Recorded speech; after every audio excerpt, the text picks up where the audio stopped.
యేసుక్రీస్తు ప్రభు 2 సందర్భాలలో కోపపడ్డాడు.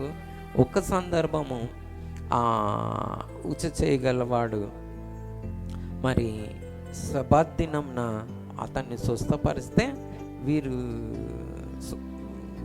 చూస్తాడన్నమాట. ఈ ఫరిసీయులందరూ ఏంది ఇట్లా చేస్తుండా అంటే వారి మీద మరి కోపపడ్డట్లు చేస్తూ ఉన్నాం. ఎందుకు? ఒక వ్యక్తిని స్వస్థపరుస్తూ ఉంటే, బాధలో ఉన్న వ్యక్తిని వీరు సహించలేకపోయారు.